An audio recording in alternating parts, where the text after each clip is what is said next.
November 7th, 1943. A French field near Caen. Second Lieutenant William Roach, disoriented in thick cloud and dangerously low on fuel, spotted what he believed was southern England below. His Republic P-47 Thunderbolt touched down on foreign soil and straight into the hands of the German war machine. For the Luftwaffe, this was the intelligence prize they had been hunting for. A flyable American fighter, intact and undamaged, ready for its secrets to be unlocked. But the P-47 carried 8 50-caliber machine guns, more firepower than other single-engined American fighters. When German test pilot Hans-Werner Lerche finally climbed into the cockpit at Rechlin, he expected to find another heavy Allied fighter, cumbersome and slow. What he discovered instead would force the Luftwaffe to completely revise their understanding of American fighter doctrine. Because sometimes the most devastating weapon isn't the one that turns fastest or climbs highest. It's the one that puts the most lead in the air when it matters most. The morning fog hung low over northern France as Lieutenant Roach throttled back his Thunderbolt. November 7th had begun as a routine bomber escort mission. But savage headwinds, exceeding 100 miles per hour, had transformed it into something far more dangerous. His fuel gauge showed critically low levels. Through breaks in the overcast, he glimpsed what appeared to be the familiar patchwork of English countryside below. The massive Pratt & Whitney R2800 engine rumbled as Roach lined up for what he believed was a landing at a friendly airfield.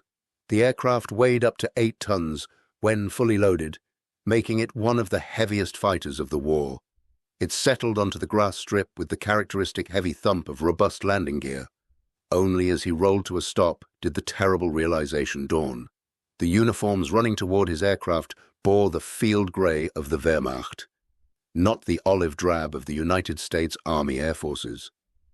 If you're enjoying this deep dive into the story, hit the subscribe button and let us know in the comments from where in the world you are watching from today.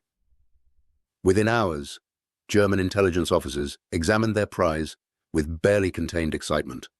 The aircraft, nicknamed Beetle and coded YFU, represented the first completely intact and flyable P-47 to fall into Luftwaffe hands.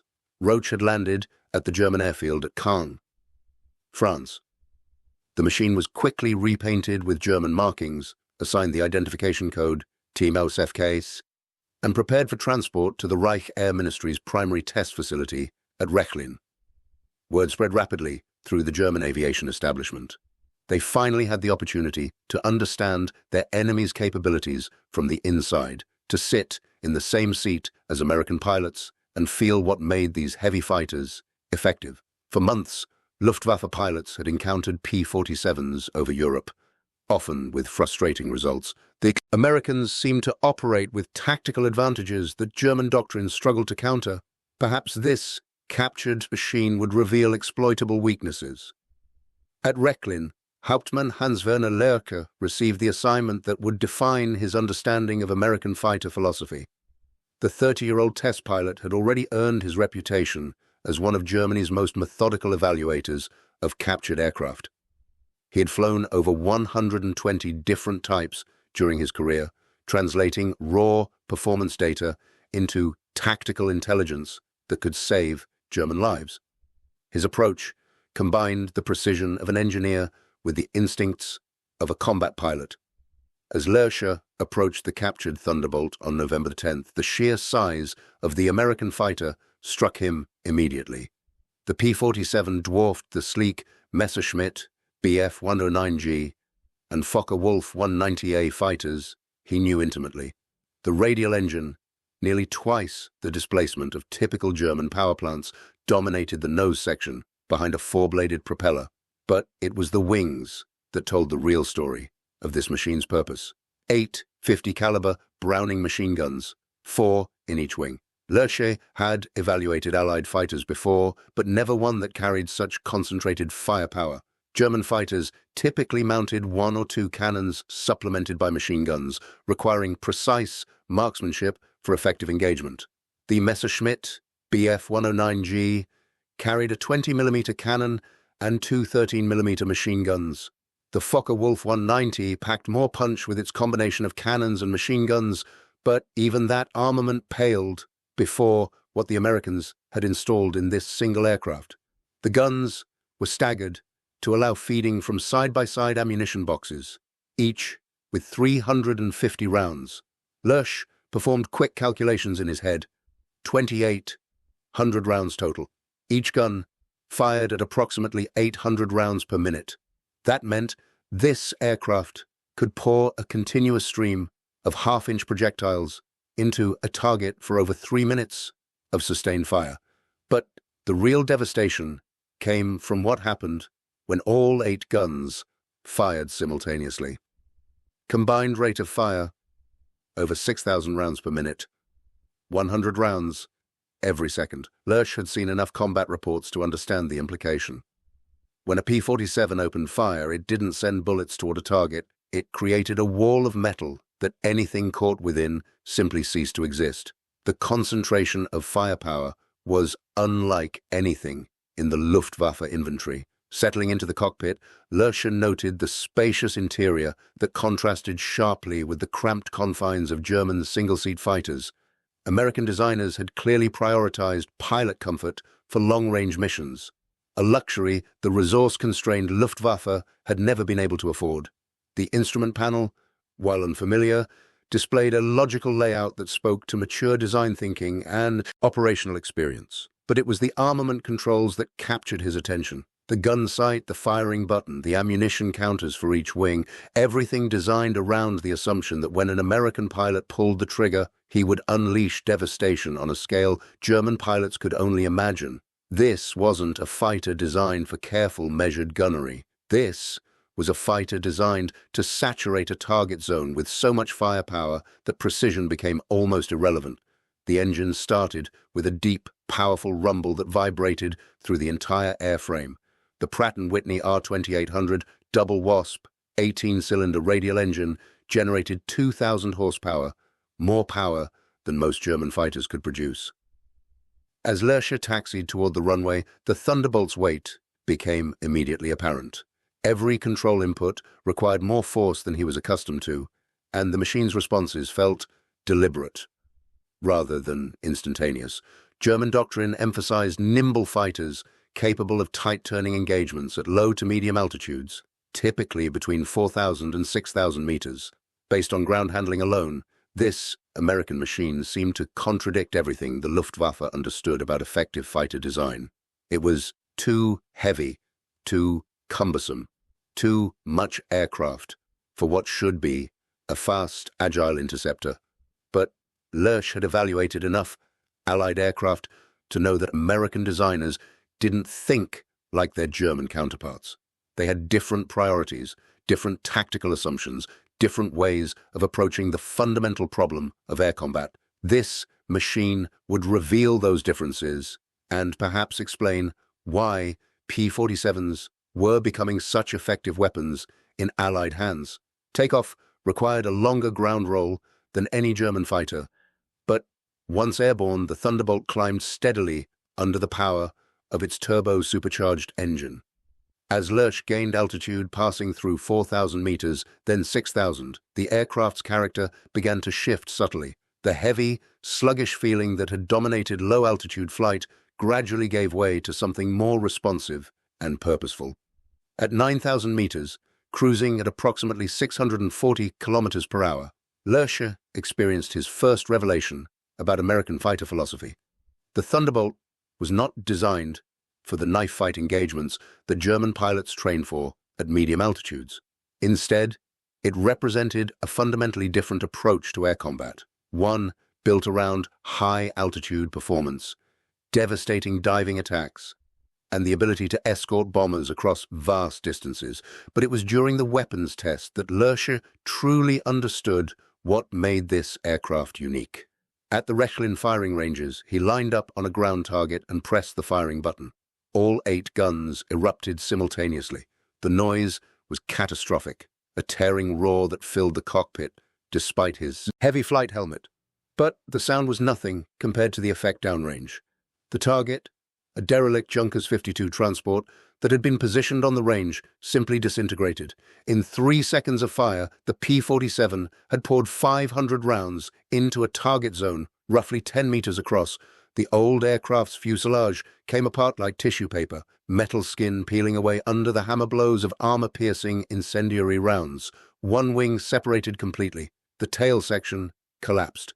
When Lerche released the firing button and circled for another pass, the Junkers 52 no longer existed as a recognizable aircraft. It was scrap metal scattered across 100 meters of German countryside. Lerche had fired German fighters' armament plenty of times. He knew what a 20mm cannon could do, understood the destructive power of concentrated machine gun fire. But this was different. This wasn't about precision or marksmanship. This was about overwhelming, unstoppable firepower that could reduce any target to wreckage in seconds. He thought about what this meant in combat. A German pilot in a Messerschmitt or Focke-Wulf had to line up carefully, had to place his shots with precision. Because his ammunition was limited and his firing time short, he needed to get close, needed to aim carefully, needed to make every burst count. But an American pilot in a P-47 didn't need any of that. He just needed to point his aircraft in the general direction of the enemy and press the button. The sheer volume of fire would handle the rest.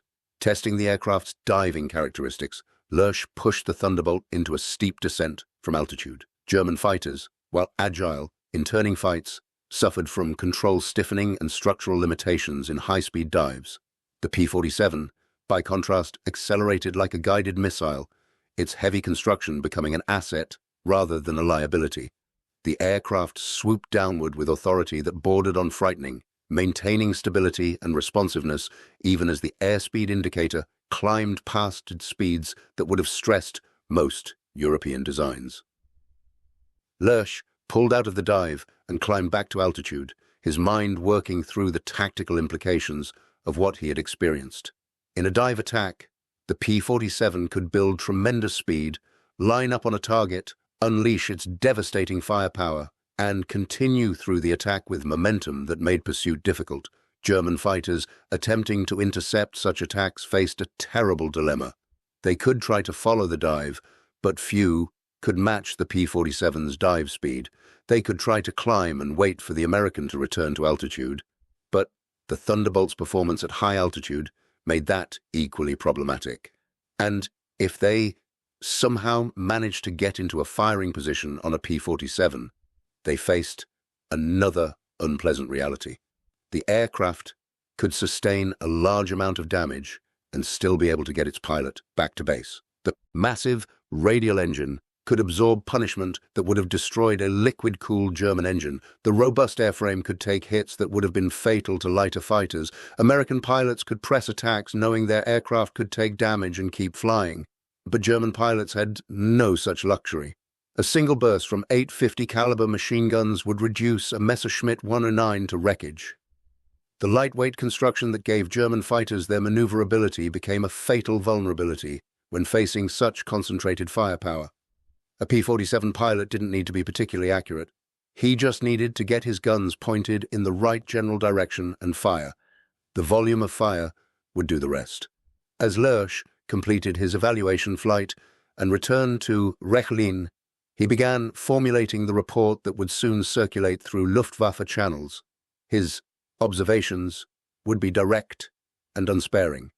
The Americans had built a fighter that prioritized raw, overwhelming firepower over almost every other consideration. They had created a machine that could pour more lead into the air in 3 seconds than some German fighters could fire in their entire ammunition supply. The data from Lerche's evaluation painted a picture that Luftwaffe planners found deeply troubling. The M2 machine guns had a rate of fire of 750 to 850 rounds per minute.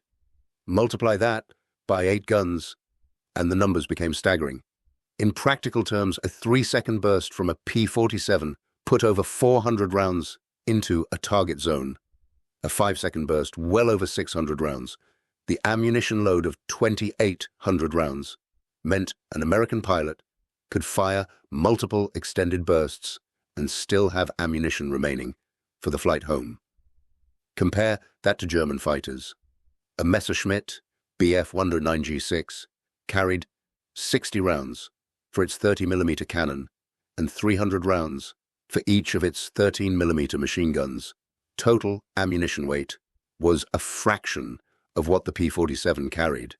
But more importantly, German pilots had to be selective with their fire. They couldn't afford to waste ammunition on speculative shots.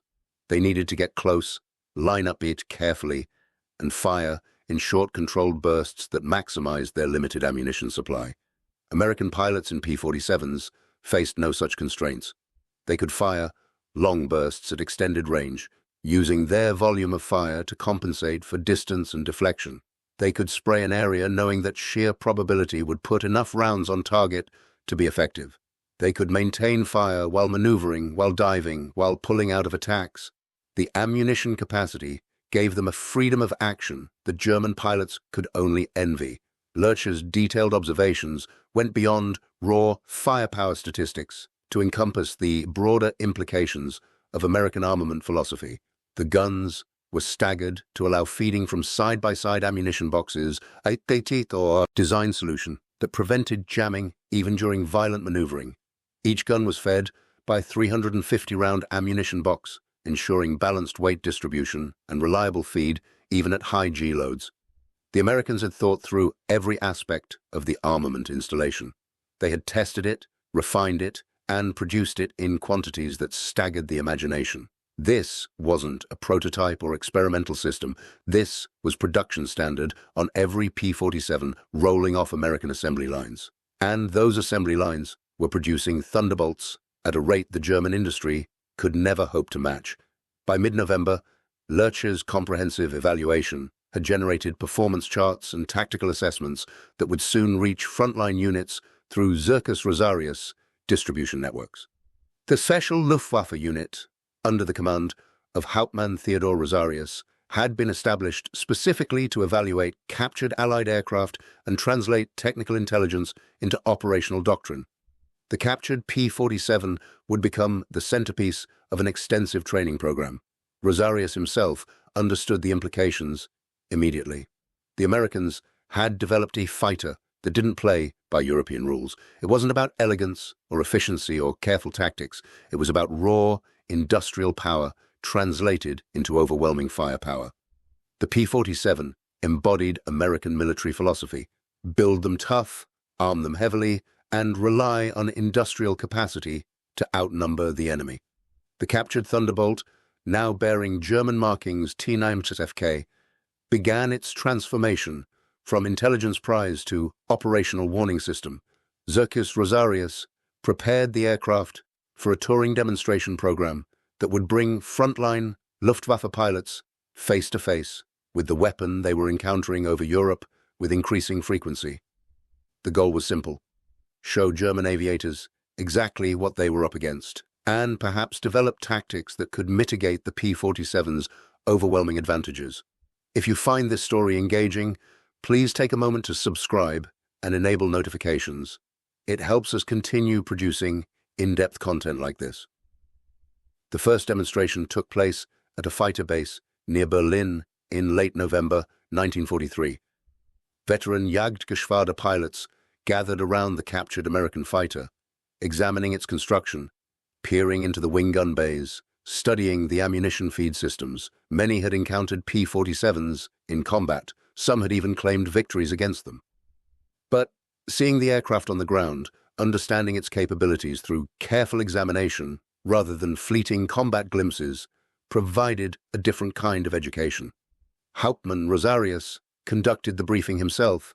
He walked the assembled pilots through Lerche's findings, translating technical data into tactical reality. The words hung heavy in the cold November air.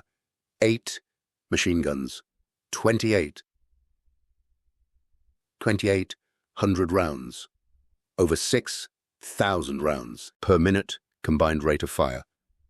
These weren't just numbers. They were the mathematical expression of industrial warfare, of American manufacturing capacity translated into airborne firepower. One pilot, a veteran of the Eastern Front with 30 confirmed victories, raised the question everyone was thinking. How do we fight this? Rosarius's answer was brutally honest, very carefully. The demonstration flight that followed removed any lingering doubts about the P-47's lethality.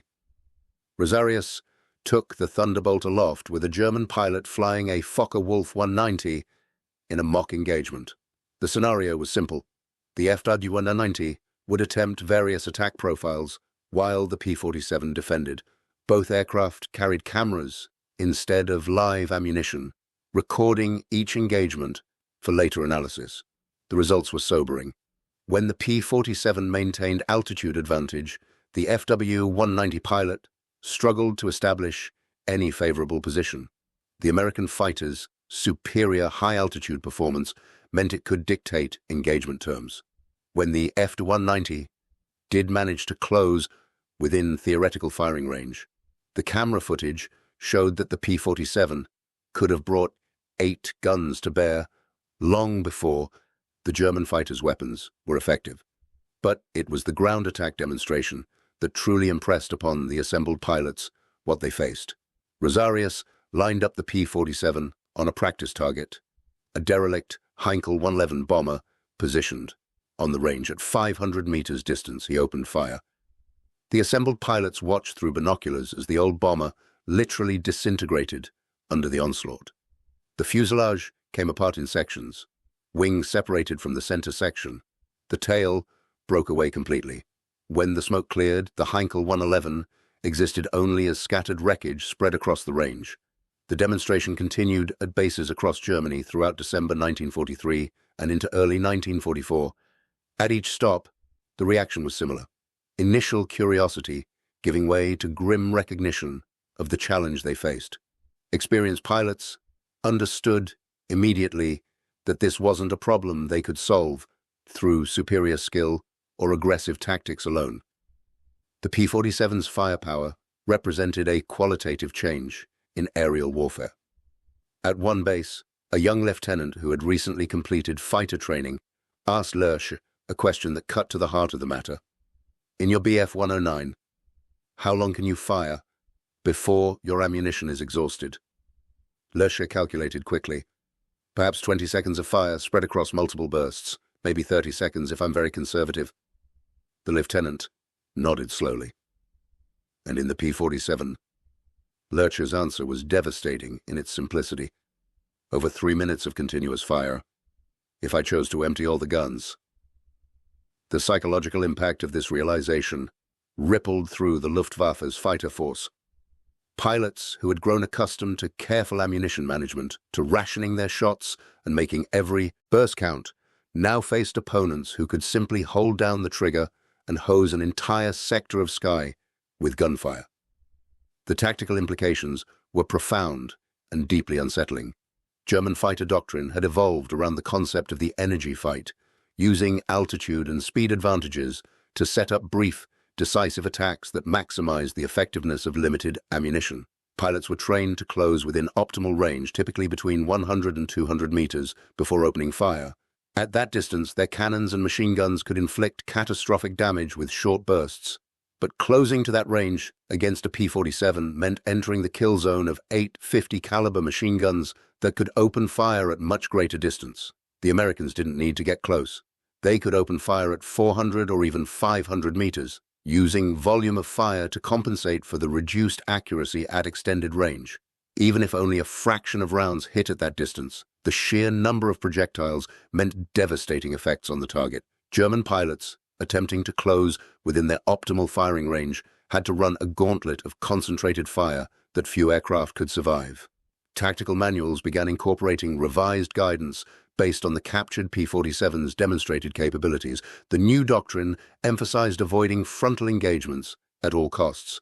A head-on pass against a P-47 was effectively suicide. 8 guns, firing forward, could put a wall of lead directly in the path of an attacking aircraft. The Thunderbolt's robust construction meant it could absorb return fire while delivering overwhelming firepower that would shred a lighter German fighter. The revised tactics called for attacks from angles that minimized exposure time within the P-47's firing cone, diving attacks from above and behind, using altitude advantage to build speed for a single high-speed pass, then extending away before the American pilot could bring guns to bear. But even these tactics assumed conditions that were increasingly rare in actual combat. German fighters struggling to reach bombing formations rarely had the luxury of establishing ideal attack positions. The intelligence reports from frontline units confirmed what the demonstration flights had illustrated. P-47 formations were exploiting their firepower advantage through tactics that maximized their strengths while minimizing German opportunities for favorable engagement. They flew in mutually supporting pairs and flights, creating overlapping fields of fire that made attacking any single aircraft extremely hazardous. When German fighters attempted to engage, they found themselves under fire from multiple P-47s simultaneously. The combat radius of the Thunderbolt compounded the tactical challenges. With drop tanks, P-47s could escort bomber formations deep into German airspace, maintaining combat effectiveness throughout extended missions. This meant German interceptors faced fresh American fighters, even when engaging bomber formations hundreds of kilometers from Allied bases.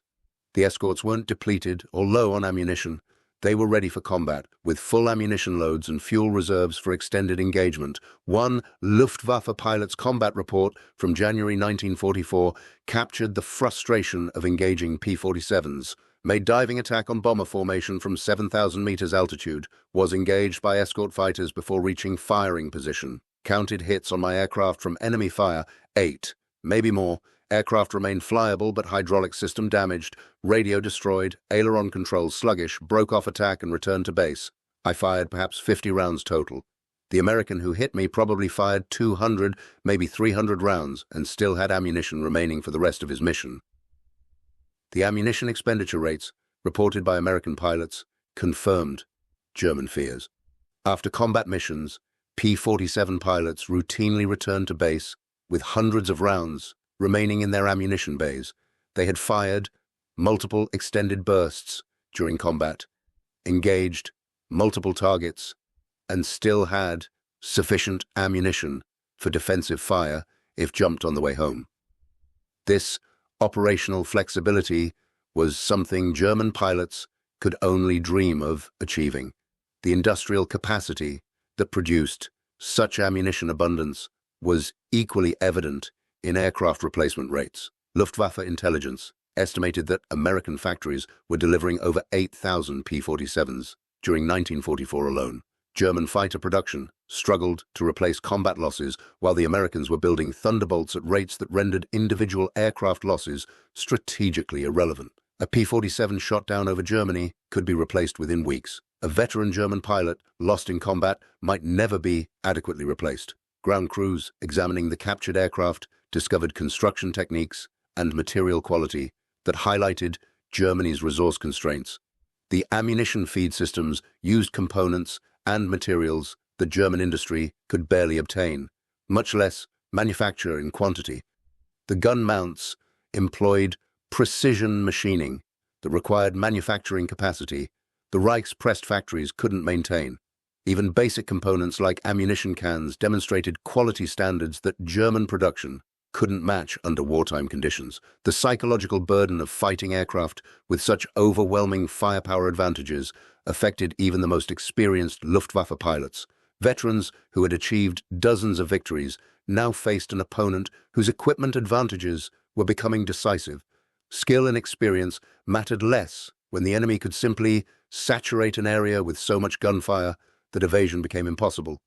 Training programs attempted to incorporate anti-P-47 tactics, but implementation faced insurmountable obstacles. Fuel shortages limited the practice flights necessary to develop muscle memory for high-speed defensive maneuvers. New pilots arrived at operational units with minimal flight time and virtually no training against high-performance opponents. The captured Thunderbolt had become an educational tool, but the education it provided was increasingly grim. German fighters were outmatched by opponents whose industrial capacity translated directly into tactical superiority. Circus Rosarius expanded its demonstration programs to include coordinated multi-aircraft scenarios. These exercises revealed that forcing American escort fighters into disadvantageous positions required numerical superiority and tactical coordination that German units could rarely achieve. Even when German fighters outnumbered the P-47s, the Americans' firepower advantage meant they could inflict disproportionate losses while maintaining their primary mission of bomber protection. One demonstration in February 1944 illustrated the problem with stark clarity. 4 German fighters, a mix of Bf-109s and FW-190s, engaged 2 P-47s in a mock combat scenario. The German pilots used classic Luftwaffe tactics, diving attacks followed by climbing disengagement, attempting to force the Americans into a turning fight where German maneuverability advantages would tell. The P-47 pilots, both experienced German test pilots familiar with American escort tactics, simply maintained formation and mutual support. The result? Every German attack was met with concentrated return fire from both P-47s. The camera footage showed that in each engagement, the attacking German fighter flew directly into the combined fire of 1650 caliber machine guns. Even though the guns weren't loaded with live ammunition, the tactical analysis was unambiguous. In actual combat, none of the German fighters would have survived to complete their attacks. The demonstration aircraft's mechanical reliability throughout extended evaluation flights provided additional insights into American manufacturing standards. Components that would have required frequent replacement on German aircraft continued functioning effectively after hundreds of flight hours. The guns themselves demonstrated reliability that Luftwaffe weapons rarely matched. Jam rates were significantly lower than comparable German weapons. When malfunctions did occur, the gun design allowed for quick clearing procedures that could be accomplished in flight. German armament specialists studying the captured guns found design features that explained their reliability. The ammunition feed system used powered assistance that ensured consistent feeding even during violent maneuvering. The gun mechanisms employed tolerances that allowed reliable function even when components wore or became dirty. Everything about the design spoke to extensive testing and refinement, to an industrial process that could maintain quality control across thousands of manufactured units. But perhaps the most troubling aspect of the P-47's armament system was how it reflected broader American tactical philosophy. The Germans had designed their fighters around the assumption that skilled pilots using precise weapons could achieve victory through superior technique. The Americans had designed the P-47 around the assumption that overwhelming firepower could compensate for pilot skill differences. That volume of fire could substitute for marksmanship. And the Americans were proving correct. Combat reports showed that even relatively inexperienced American pilots in P-47s could achieve kills against veteran German aviators. The sheer volume of fire meant that even poorly aimed bursts could score devastating hits. Tracer rounds every 5th or 6th round allowed rapid fire correction. If the first 100 rounds missed, there were still over 2,000 rounds remaining to adjust and fire again. This was industrial warfare in its purest form. American factories produced aircraft in numbers that overwhelmed German defenders. Those aircraft carried ammunition loads that allowed sustained combat operations. When damaged, they could absorb punishment and return to base. When lost, they could be quickly replaced. The entire system was designed around abundance rather than efficiency, quantity rather than quality, overwhelming force rather than elegant tactics. The captured P-47 continued serving Circus Rosarius throughout 1944, but its primary value shifted from tactical intelligence to historical documentation. By spring, Luftwaffe pilots understood the threat they faced. The demonstrations had accomplished their purpose, perhaps too well. German aviators now possessed comprehensive knowledge of American fighter capabilities, but that knowledge came with sobering recognition that understanding the problem and solving it were entirely different challenges. Frontline units reported that encounters with P-47s were becoming increasingly one-sided. American pilots had learned to maximize their aircraft's advantages, flying tactics that leveraged firepower superiority while minimizing exposure to German counterattacks. They operated in larger formations, creating overlapping fields of fire. They maintained altitude advantage, dictating engagement terms. They pressed attacks, knowing their aircraft could take damage and keep fighting. German pilots, conversely, found themselves forced into increasingly desperate tactics. They couldn't afford to engage in extended combat because ammunition limitations meant every burst had to count. They couldn't absorb damage because their lighter aircraft couldn't survive hits that P-47s routinely shrugged off. They couldn't match the Americans' operational tempo because fuel shortages and maintenance problems kept their aircraft grounded more often than airborne. By summer 1944, the tactical situation had deteriorated beyond the point where better training or revised doctrine could make meaningful difference. The Americans were flying more sorties with more aircraft, carrying more ammunition against defenders whose resources were exhausted. The captured P-47 had revealed the scope of the challenge, but revealing a problem and solving it were very different things. The intelligence gathered from the captured Thunderbolt did lead to some tactical adaptations. German pilots learned to avoid frontal attacks, to respect the P-47's firepower at extended ranges, to use hit-and-run tactics rather than sustained engagement. But these adaptations were defensive in nature, focused on survival rather than victory. The strategic initiative in the air war had shifted decisively to the Allies, and no amount of tactical brilliance could overcome fundamental disadvantages in equipment, resources, and industrial capacity. Veterans like Lerche, who had flown the captured P-47, carried the knowledge of American capabilities with them through the war's remaining months. They understood exactly what they faced each time they climbed into their own aircraft to meet American formations. The Thunderbolt had become more than just another enemy fighter. It was a symbol of American industrial power, of manufacturing capacity that could produce weapons in quantities that simply overwhelmed any defense Germany could mount. The broader lessons that emerged from evaluating the captured aircraft extended far beyond specific technical capabilities. The P-47 demonstrated how industrial capacity could be translated directly into tactical advantage. Its 8 machine guns weren't just weapons. They were statements of American manufacturing power, of a nation that could afford to install such armament on every fighter, to provide ammunition loads that would have been considered wasteful by German standards, to replace losses faster than combat could inflict them. For German aviation, these revelations arrived too late to influence strategic decisions that might have altered the air war's trajectory. By the time the captured P-47's capabilities were fully understood, American industrial mobilization had reached levels that made meaningful German response impossible. The Thunderbolt represented not just superior technology, but an entirely different approach to warfare, one that relied on overwhelming material superiority rather than individual excellence. The strategic implications of the P-47's firepower became devastatingly apparent during Operation Overlord in June 1944. American Thunderbolts ranged across French skies, their 8 machine guns proving equally effective against ground targets as aerial opponents.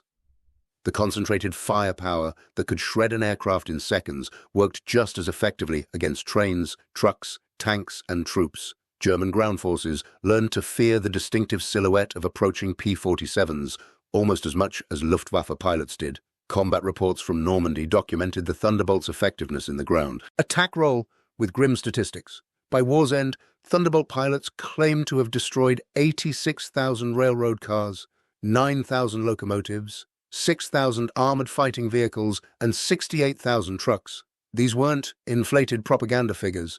They were the measurable result of putting 8 50-caliber machine guns on a stable, survivable platform and turning it loose against targets that couldn't shoot back effectively. The ammunition load that seemed excessive for air-to-air combat proved ideal for ground attack missions. A single P-47 could strafe multiple targets on a single pass, expending hundreds of rounds against trains, convoys, or concentrations of vehicles, and still have ammunition remaining for defensive fire against interceptors. The armor-piercing, incendiary rounds that could penetrate aircraft structures proved equally effective against locomotive boilers, fuel tanks, and light armored vehicles. German ground forces reported that P-47 attacks created damage out of all proportion to the brief duration of the strafing runs. A 3-second burst from all 8 guns could disable a locomotive, set fire to fuel trucks, or suppress an entire company of infantry. The psychological effect was equally devastating. German troops learned that movement during daylight hours invited attack from aircraft that could appear without warning and deliver overwhelming firepower before effective defensive fire could be organized. Luftwaffe fighter pilots attempting to protect ground forces from P-47 attacks faced impossible tactical situations. Intercepting low-flying Thunderbolts meant descending into the altitude band where German fighters held advantages, but it also meant engaging aircraft that could absorb damage, deliver devastating return fire, and escape through sheer speed if the situation became unfavorable. The captured P-47's demonstrations had shown German pilots exactly what they faced. But knowing the problem didn't provide solutions. The industrial disparity that the Thunderbolt represented became even more pronounced as the war progressed. By late 1944, more than 15,600 Thunderbolts had been manufactured, and production showed no signs of slowing. American factories were producing P-47s faster than combat could destroy them, creating a constantly growing force of heavily armed fighters that German defenders had no hope of matching numerically. The captured aircraft at Rechlin continued serving as a training tool and testbed throughout 1944, but its role had evolved. It was no longer primarily an intelligence source. It had become a monument to American industrial power, a daily reminder to every German pilot and engineer who saw it of the material advantages their opponents enjoyed. The 8 50-caliber machine guns in its wings represented a manufacturing capability and tactical philosophy that Germany simply could not counter. Lerche's continuing evaluation work with the P-47 revealed additional capabilities that compounded the tactical challenges. The aircraft's structural strength allowed aggressive maneuvering while firing, something that caused jamming problems in less robust German installations. The gun sight system provided accurate aiming solutions across a wide range of speeds and altitudes. Everything about the armament system was designed for maximum effectiveness in the hands of average pilots, not just aces. This was perhaps the most significant lesson the captured P-47 taught. German aviation had built its doctrine around the assumption that superior pilot skill could overcome equipment disadvantages. The Luftwaffe cultivated aces, individual pilots of exceptional ability who achieved high victory scores through superior technique and aggressive tactics. But the Americans had built a fighter that made individual skill less relevant. A mediocre pilot in a P-47 could kill an ace if he could get his guns pointed in the right general direction and fire. The democratization of aerial combat that the P-47 represented proved deeply unsettling to German tactical thinking. Luftwaffe culture celebrated the fighter ace, the individual warrior whose skill and courage made him superior to his opponents. But industrial warfare didn't care about individual excellence. It cared about mass production, standardized training, and weapon systems that maximized effectiveness across a wide range of pilot abilities. Intelligence officers studying American training methods discovered that P-47 pilots received extensive gunnery instruction that emphasized volume of fire over precision. American doctrine taught pilots to open fire at extended range, to walk their fire onto target using tracer observation, to maintain fire until they observed hits or exhausted immediate tactical opportunities. This approach would have been impossible with German ammunition loads. It was practical, even preferred, with the P-47's 2,800 round capacity. The tactical assessments circulated through Luftwaffe channels became increasingly pessimistic as 1944 progressed. Unit commanders reported that engaging P-47 formations resulted in disproportionate German losses. Veteran pilots described the frustration of maneuvering for attack position only to be driven off by concentrated fire from multiple Thunderbolts before reaching effective range. New pilots, inadequately trained and flying worn aircraft, simply didn't survive first encounters with opponents who could pour such overwhelming firepower into the combat zone. The broader strategic situation rendered tactical adaptations increasingly irrelevant. Even if German pilots had developed perfect counter-tactics against P-47s, they lacked the fuel to train extensively, the aircraft to replace losses, the ammunition to practice gunnery, and the time to implement systematic improvements. The air war had become attritional, and attrition favored the side that could manufacture replacement aircraft and train replacement pilots faster than combat consumed them. By autumn 1944, Luftwaffe fighter operations had devolved into desperate defensive missions flown by pilots whose equipment disadvantages had become insurmountable. The captured P-47 continued serving Circus Rosarius, but its demonstration flights now taught lessons that everyone already knew. American fighters were superior. American industrial capacity was overwhelming. American tactical doctrine leveraged material advantages that German defenders couldn't counter. The final disposition of the captured Thunderbolt reflected the broader trajectory of German aviation. After serving throughout 1944 and into early 1945 as a training and demonstration aircraft, it was broken up for scrap at Bad Wuerishofen after the war's end. The machine that had promised to unlock American fighters' superiority ultimately became a monument to the gap between tactical understanding and strategic capability that characterized Germany's declining position in the technological warfare that defined the conflict's final years. Hans-Werner Lerche survived the war, his extraordinary career as a test pilot testament to skill and luck in equal measure.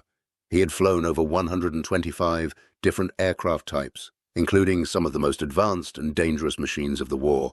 His evaluation of the captured P-47 remained one of his most significant contributions to German tactical intelligence, even though the intelligence arrived too late to change strategic outcomes. In post-war interviews, Lerche reflected on his experience with the Thunderbolt with characteristic professional detachment. The aircraft had impressed him not for any single outstanding quality, but for how it represented a complete system optimized for industrial warfare. The 850 caliber machine guns weren't just weapons. They were the visible expression of American manufacturing philosophy: build them tough, arm them heavily, produce them in overwhelming numbers, and rely on material superiority to achieve victory. For the German pilots who faced P-47s in combat, the aircraft became synonymous with American air power at its most formidable. The distinctive sound of 8 machine guns firing simultaneously was something no pilot who heard it ever forgot. Those who survived such encounters carried vivid memories of seeing their target aircraft dissolve under concentrated fire, of watching tracers stream past their own aircraft in volumes that seemed impossible, of understanding in that moment that they were fighting an opponent whose industrial capacity they simply could not match. The tactical lessons learned from the captured P-47 influenced post-war fighter development across Western Europe. The American philosophy of heavy armament became standard on jet fighters that followed. The emphasis on reliability and volume of fire over precision-shaped weapons integration on subsequent aircraft. The understanding that industrial capacity could be translated directly into tactical advantage through overwhelming firepower became a cornerstone of NATO air doctrine during the Cold War. But in the context of World War II, the captured Thunderbolt's most significant contribution was perhaps the most uncomfortable. It forced German aviation to confront the reality that superior pilot skill and aggressive tactics could not overcome fundamental disadvantages in equipment, resources, and industrial capacity. The 850 caliber machine guns in the P-47's wings represented more than just firepower. They represented American industrial might, manufacturing capacity that could produce weapons of war in quantities that simply overwhelmed any defense Germany could mount. Lieutenant William Roach, the pilot whose navigation error had given the Luftwaffe its prize, spent the remainder of the war at Stalag Luftwaffe. He survived captivity and returned home, unaware that his captured aircraft had become one of the most extensively studied American fighters in German hands. The Thunderbolt, he had nicknamed Beetle, had educated an entire generation of Luftwaffe pilots about American capabilities, though that education came too late to alter the war's outcome. The story of the captured P-47 at Rechlin stands as a microcosm of the larger air war over Europe. German tactical skill and operational experience faced American industrial capacity and material abundance. Individual German aces, flying worn aircraft with limited ammunition and fuel, engaged American formations of heavily armed fighters whose pilots knew they could be aggressive because their aircraft could take damage and their ammunition loads allowed sustained fire. In that contest, industrial power proved decisive. The 850 caliber machine guns that so impressed Hans-Werner Lerche weren't just weapons. They were harbingers of modern warfare's fundamental reality. In sustained conflict between industrial powers, manufacturing capacity and resource abundance eventually overcome individual excellence and tactical brilliance. The Germans could study captured P-47s, understand their capabilities, and develop counter-tactics. But they couldn't manufacture ammunition in comparable quantities, couldn't produce replacement aircraft at comparable rates, and couldn't train replacement pilots with comparable resources. The captured Thunderbolt had revealed all of this with brutal clarity. Every demonstration flight, every gunnery test, every tactical briefing reinforced the same lesson. American fighters were different, not because they were faster or more maneuverable or better designed, but because they embodied a different philosophy of warfare. They were weapons of industrial abundance, built to overwhelm through sheer material superiority rather than elegant efficiency. For Luftwaffe pilots who flew against P-47s throughout 1944 and into 1945, the captured aircraft's lessons became visceral reality. They learned to recognize the Thunderbolt's silhouette at distance, to respect its firepower at extended range, to avoid frontal attacks, and to seek disengagement if tactical conditions became unfavorable. But mostly, they learned that they were fighting opponents whose equipment advantages had become insurmountable, whose industrial capacity could produce weapons of war faster than combat could destroy them, and whose tactical doctrine leveraged material superiority in ways that German aviation could never match. When Hans-Werner Lerche climbed down from the captured P-47 after his first evaluation flight in November 1943, he carried knowledge that would haunt him through the war's remaining months. He had sat in the same seat as American pilots, had felt the power of the massive radial engine, had pressed the firing button, and experienced the devastating effect of 8 50 caliber machine guns firing simultaneously. He understood, in a way that few German pilots would, exactly what the Luftwaffe faced in the skies over Europe. That knowledge brought no comfort. Understanding the problem didn't provide solutions. Recognizing American material superiority didn't conjure German resources from thin air. Acknowledging that the P-47's firepower represented industrial capacity that Germany couldn't match didn't change the strategic reality that German aviation was fighting a losing battle against opponents whose advantages grew more pronounced with each passing month. The captured Thunderbolt had served its purpose as an intelligence windfall. It had educated German pilots, informed tactical doctrine, and provided valuable insights into American fighter capabilities, but ultimately it had taught a lesson that was as demoralizing as it was accurate. In industrial warfare between powers of vastly different manufacturing capacity, superior tactics and individual skill could delay defeat, but not prevent it. The 8 50 caliber machine guns were simply the most visible proof of a fundamental imbalance that would determine the air war's outcome. Thank you for watching. For more detailed historical breakdowns, check out the other videos on your screen now, and don't forget to subscribe.